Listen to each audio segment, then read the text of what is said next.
Side please. আসুন madam, আসুন।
Congratulations madam, আপনাদের তৃতীয় নার্সিং হোমের জন্য অনেক অনেক শুভেচ্ছা। Thank you. সুকর্মের ফল এই জীবনেই পাওয়া যায়। জলের মিষ্টতা নির্ভর করে ইঁদারার গভীরতায়। Congratulations doctor Sumana.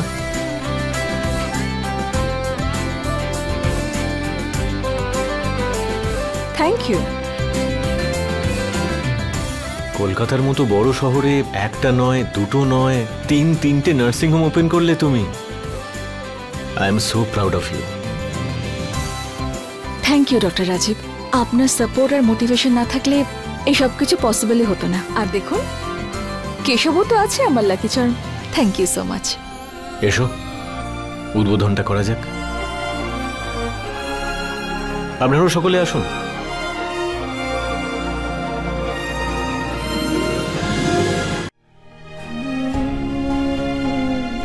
এই নাও সুমনা।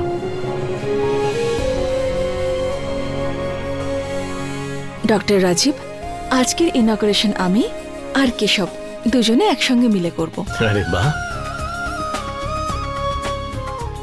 আরে কেশব তো ঘুমিয়ে পড়েছে, এক কাজ করি আমি ওর হাতটা ছুঁয়ে দিই। ঠিক আছে।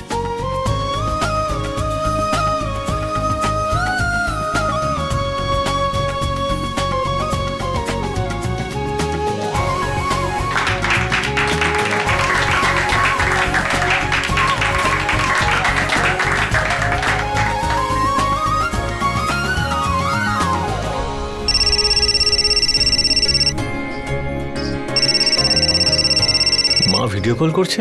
আরে রিসিভ করুন, আমিও কথা বলতে চাই। আচ্ছা।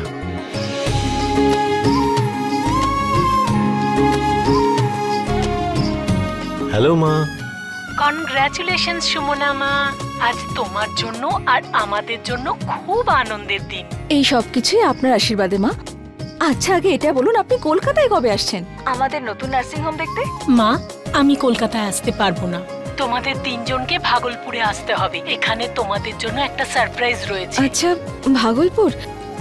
সারপ্রাইজ? কি সারপ্রাইজ? আরে বলে দিলে সারপ্রাইজ কি করে থাকবে। এখন তোমরা তাড়াতাড়ি এখানে চলে এসো। কিন্তু নতুন নার্সিং হোম খোলা হয়েছে, অনেক কাজ বাকি আছে, এখন এসব ছেড়ে ওখানে কি করে যাই? এত স্টাফ রয়েছে, সব ম্যানেজ হয়ে যাবে, তুমি শুধু এখানে চলে এসো। মা, আমি এত কিছুর প্ল্যান করে রেখেছি, ব্যাস আমি অপেক্ষা করতে পারছি না।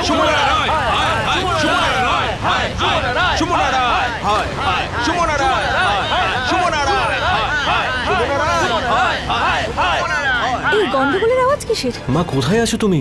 আর এই চিৎকারটা কিসের? মা, নর্মাল কল ট্রাই করি।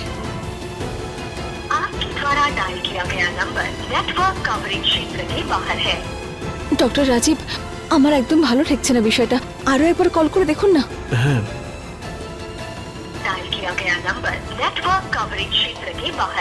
পাওয়া গেল?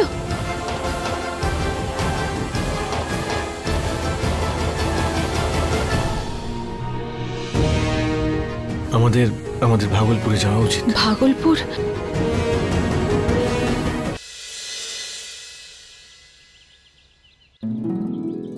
আর তারপরে পরি বাচ্চাদের এমন একটা জাদুই জিনিস দিল যে সব বাচ্চারা সেটা দেখে হেসে ফেলল। এবার বলো পরি বাচ্চাদের কি দিয়েছিল? আইসক্রিম। একদম ঠিক উত্তর। আর এবার ছোট সুমনা কি খাবে? আইসক্রিম। চলো এবার আমরা আইসক্রিম খাবো।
আপনারা এখানে কি গুন্ডাগিরি করছেন এগুলো?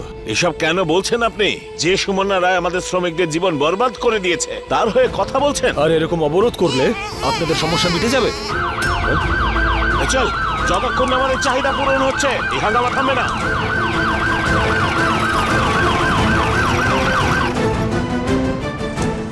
অংশুমান বাবু, এসব কি করছেন আপনি? যা আপনার গোটা ফোর্স মিলেও করতে পারেনি সেটা মোছার চেষ্টা করছি। তাছাড়া আপনি বলুন, শহরের এরকম অবস্থা কেন? সমস্ত ফ্যাক্টরির ওয়ার্কাররা শহরে দাঙ্গা করছে, আপনিও জানেন সেটা। তাও এরকম একটা ছোট বাচ্চাকে নিয়ে বাইরে ঘুরে বেড়াচ্ছেন, দুর্ঘটনা ঘটে যেতে পারে। আপনাদের থাকা সত্ত্বেও এই লোকেরা ভাঙচুর, অবরোধ এইসব করার সাহস পায়। কিন্তু শহরে এইসব হচ্ছে বলে আমি আমার বাচ্চার ভ্যাকসিনেশনটাও মিস করে দেবো আজকে। আমাদের দ্বারা যতটা সম্ভব আমরা সেটা করার চেষ্টা করছি। আপনি জানেন যে এই পুরো ফ্যাক্টরির ওয়ার্কাররা আপনারই, আর শহরে এরাই দাঙ্গা করছে। তাই প্লিজ আমার কথা শুনুন আর বাচ্চাটাকে নিয়ে বাড়ি ফিরে যান। না ইন্সপেক্টর, আপনি যান আর গিয়ে এই অশান্তি থামানোর চেষ্টা করুন, আমি ম্যানেজ করে নেবো।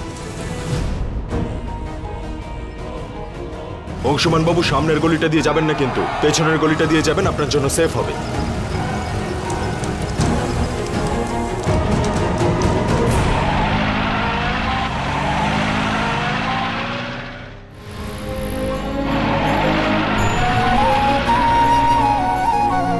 ভাগলপুর, কত স্মৃতি জড়িয়ে আছে আমার এই শহরটার সঙ্গে, কিন্তু ওটা আমার পাস্ট ছিল। আমার প্রেজেন্ট আর আমার ফিউচার এখন শুধু কেশব। কেশব, তোমার খুব খিদে পেয়েছে না? কোনো ব্যাপার না, আমরা খুব তাড়াতাড়ি পৌঁছে যাব। তারপর দেখো, তোমার ঠাকুমা নিশ্চয়ই তোমার ফেভারিট খাবার বানিয়েছেন। থ্যাংক গড সুমনা, মা ঠিক আছে। কিন্তু কে জানে উনি কি সারপ্রাইজ প্ল্যান করেছেন। দেখা যাক ওখানে গিয়ে। হ্যাঁ, সে তো ওখানে গিয়ে জানা যাবে।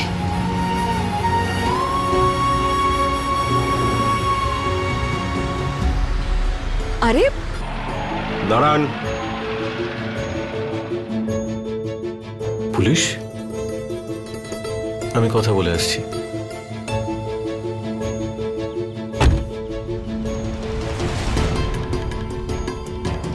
হাই ইন্সপেক্টর, এই ব্যারিকেডিংটা কিসের? সামনের রাস্তাটা যতটা সম্ভব অ্যাভয়েড করে যাবেন। ভালো হবে আপনি এই রাস্তাটা দিয়ে যান। কেন, ওই রাস্তাটা বন্ধ নাকি? সেরকমই ভাবতে পারেন। আসলে ব্যাপারটা হচ্ছে, সুমনা সিল্ক কোম্পানির ওয়ার্কাররা স্ট্রাইক করছে, তার জন্য শহরের বিভিন্ন জায়গায় দাঙ্গা হচ্ছে। সুমনা সিল্ক উদ্যোগ? Anyways, thank you.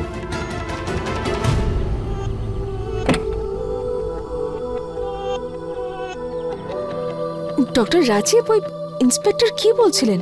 সব ঠিক আছে তো? ওনার সব কথা তো বুঝলাম না, বাট আই থিঙ্ক কোনো ফ্যাক্টরির ওয়ার্কার্সরা স্ট্রাইক করেছে, তাই এই রাস্তাটা বন্ধ, আমাদের এদিক দিয়ে যেতে হবে। আর শ্যামদা, আপনি লেফট সাইডে ধরুন।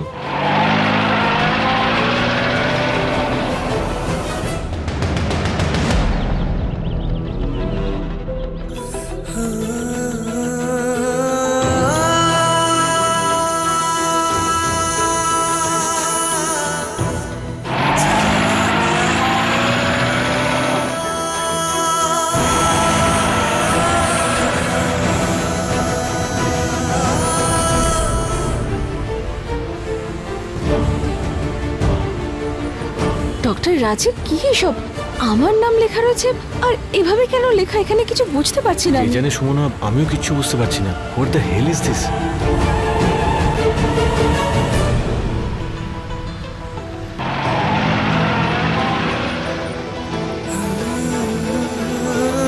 এই শহরে ফিরে এসে তো কষ্ট হচ্ছে কেন? ঠিক যেমনটা এখান থেকে যাওয়ার সময় হয়েছিল। আজও আমার মনে কেন কো লাগছে, কেমন ফাঁকা ফাঁকা লাগছে। কেন মনের মধ্যে এরকম দ্বন্দ্ব চলছে আজকে?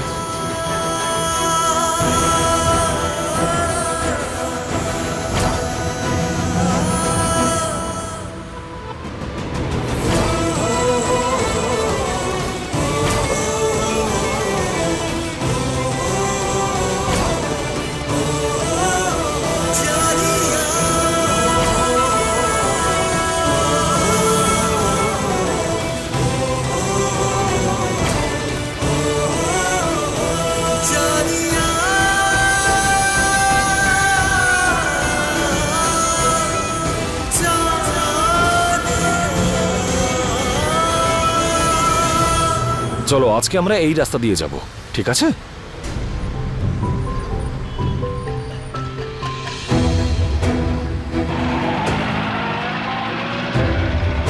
এই রাস্তা তো রায় বাহাদুর বাড়ির দিকে রাস্তা। ডক্টর রাজীব, এই রাস্তা তো... হ্যাঁ সুমনা, আমিও সেটাই ভাবছিলাম। এই রাস্তাটা তো রায় বাহাদুর বাবুর মহলের দিকেই যায়, কিন্তু মা তো লোকেশন এখানকারই পাঠিয়েছে।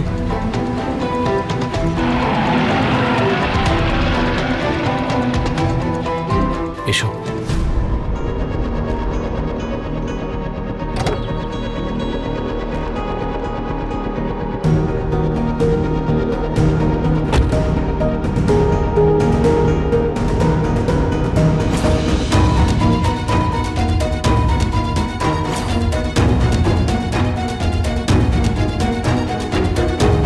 ডক্টর রাজীব, এইসব ভেতরে গিয়েই জানা যাবে আসল সারপ্রাইজটা কি।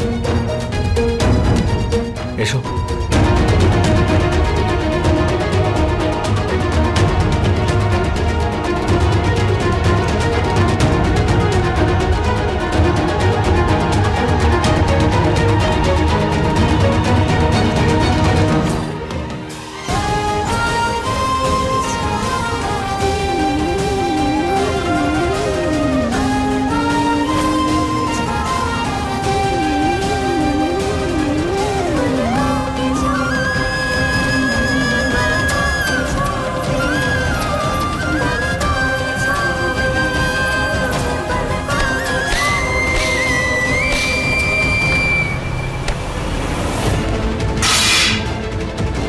সুমনা,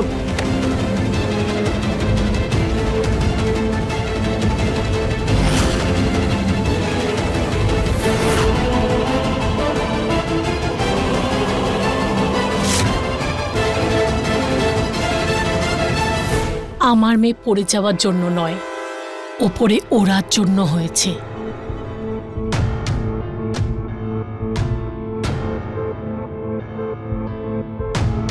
আপনি...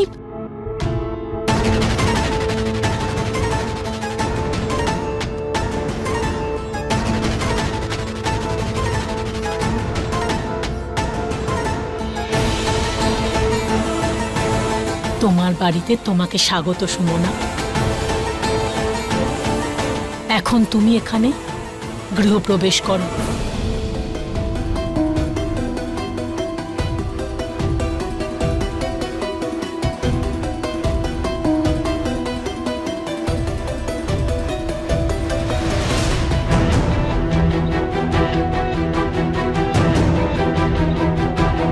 এসব কি হচ্ছে আমি কিচ্ছু বুঝতে পারছি না। আমি খুবই কনফিউজড মহিমা আন্টি।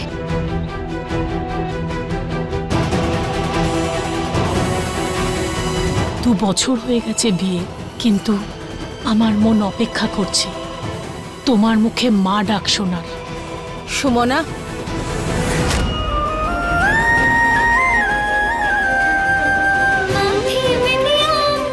মা একজনই হয়, আর সেই স্থান সুমনা আমায় দিয়েছে, তাই না সুমনা? সুরভি মা, সুবর্ণমা, তুমি এসে গেছো? এই চোখ কতদিন তোমাকে দেখবার জন্য ছটফট করছে। ঠাকুরদা, বাবা এসে গেছো?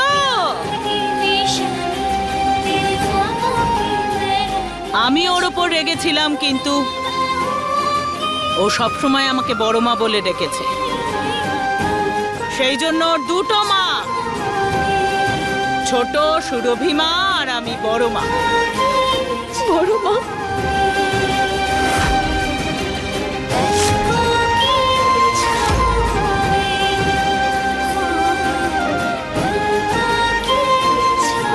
সুরভি মা? সুরভি মা, ঠাকুরদা, বাবা, বড় মা, আরতি দিদি, কোথায় সবাই? এখানেই তো ছিলেন। মহিমা আন্টি কোথায় সবাই? সুরভি মা, ঠাকুরদা, বাবা, বলুন না কোথায় বাড়ির মালিক? বলুন না মহিমা আন্টি, প্লিজ। এই বাড়ির মালিক আমাদের সামনে দাঁড়িয়ে আছে। এই বাড়ির মালিক এখন তুমি, ডক্টর সুমনা রয়। আমি? না, এই বাড়ির মালিক তো ঠাকুরদা। কোথায় ওনারা? ঠাকুরদা, আরতি দিদি, নন্দিনী, সুরভি মা, বড় মা, ঠাকুরদা, দেখুন সুমনা এসেছে। বাবা, ঠাকুরদা, সুরভি মা, কোথায় আপনারা? কোথায় আপনারা?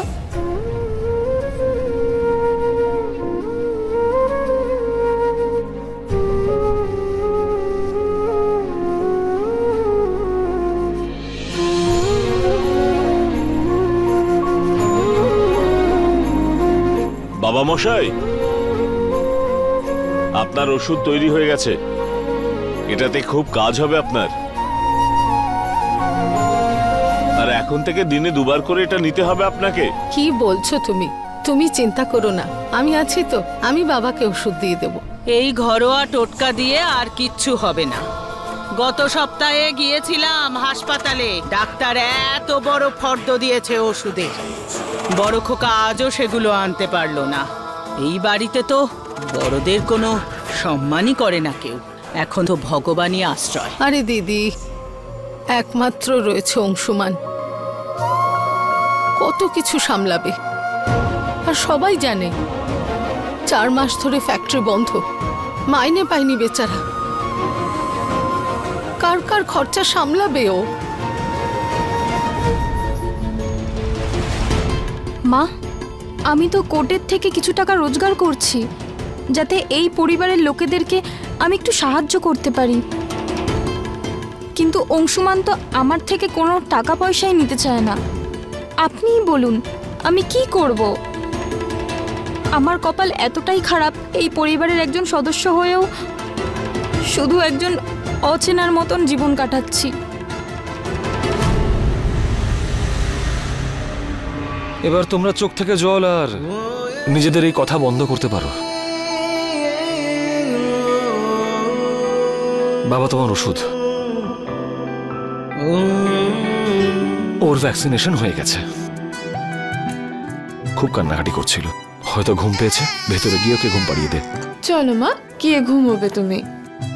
অংশুমান, তুমি যদি আগে থেকে এই প্রেসক্রিপশনটা দিয়ে দিতে, তাহলে আমি ওষুধটাও নিয়ে আসতে পারতাম। কিছুটা হলেও কারোর কথা শুনতে হতো না আমাকে।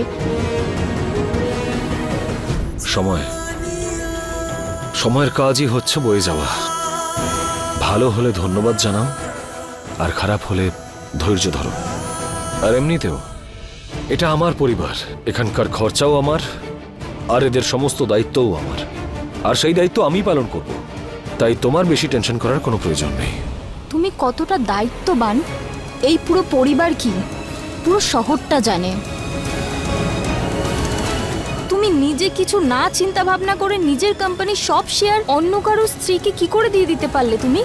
আর তার পরিবর্তে এই পরিবারটাকে এই 4 দেওয়ালের মাঝখানে আটকে রেখেছো তুমি। नेटवर्क कवरेज क्षेत्र के बाहर है।